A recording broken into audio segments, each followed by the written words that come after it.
Hello, everybody. Well, hope your Friday has been enjoyable. And hey, it's Friday the 13th.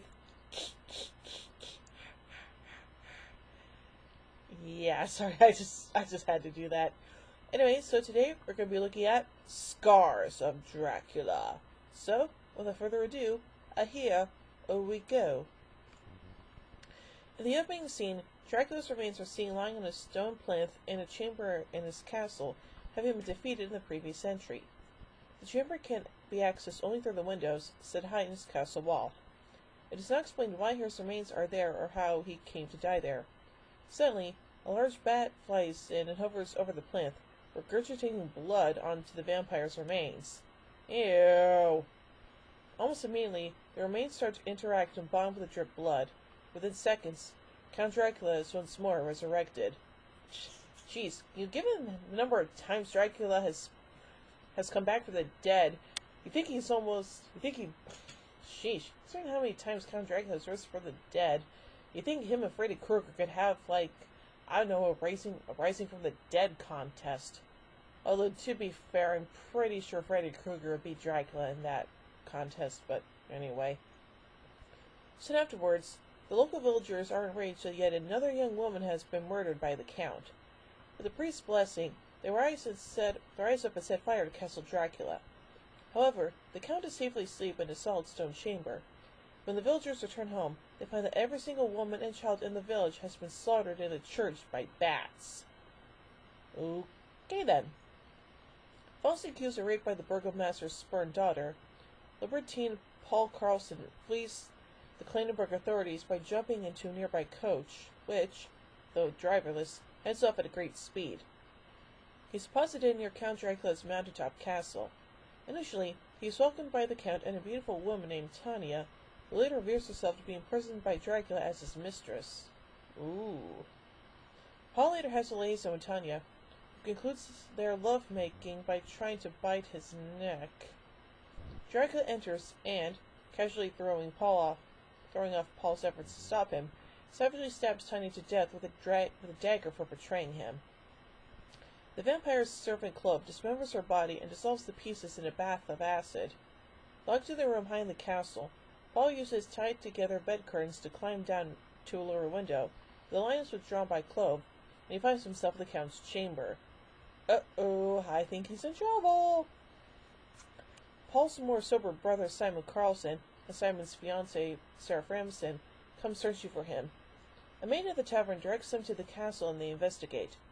Jack immediately has designs on the lovely Sarah, but Clove, who has fallen in love with the young woman after seeing her photograph amongst Paul's possessions, helps the young couple escape by refusing to do Dracula's bidding and remove Sarah's crucifix. The servant pays a terrible price for his disobedience, and he is sadistically burnt by Dracula with a red-hot cutlass. Youch, that's gotta sting. Simon, having enlisted the help of the village priest, goes back to the castle to look for his brother. However, the priest is attacked and killed by a large bat, and Simon is betrayed by Clove, ending up in the same locked room as his brother.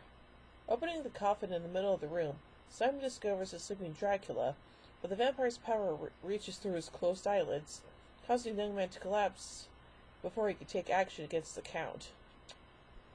When Simon recovers, the vampire has vanished. Investigating the room further, he is horrified to find his brother's drained corpse on a spike. Ugh. Looking out of the window, he is amazed to see the Count running up the wall outside like an insect. With the rope let down by Clove, Simon climbs up the sheer outer wall to go after Sarah, knowing that Dracula may use her as his new mistress. Yeah, we don't want anything like that happening ever again. Sarah, meanwhile, has made her way to the castle battlements as a storm approaches. Suddenly, she is confronted by Dracula, who this time uses his bat familiar to remove her crucifix. Just then, Clove arrives on the battlements and attacks the Count with a dagger the vampire used to murder Tanya, but the servant is hopelessly outmatched by the vampire's inhuman strength and is thrown over the side of the castle.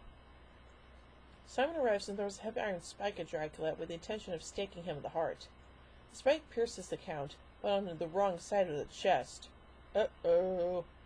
Unharmed, Dracula races the spike to impale Simon, but the spike is struck by lightning and Dracula is immediately engulfed in flames.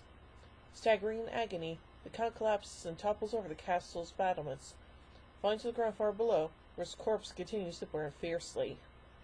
And let me guess, he's probably going to show up to cause more havoc in the next movie.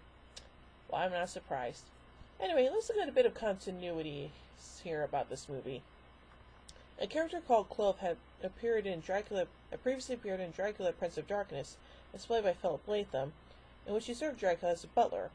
In that film, Clove was shot in the chest by Charles Kent using Priest Father Sandor's hunting rifle. It is never established that the character Clove in this film is meant to be the same character as in the previous film.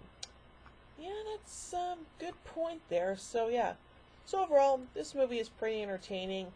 But again, just like some of the other entries, it's definitely lacking with Peter Cushing Van Helsing. So, overall, I give Scars of Dracula 3 jack-o'-lanterns out of 5. Well, join me tomorrow as we go to the groovy 70s with Dracula AD 1972. So, until tomorrow, peace.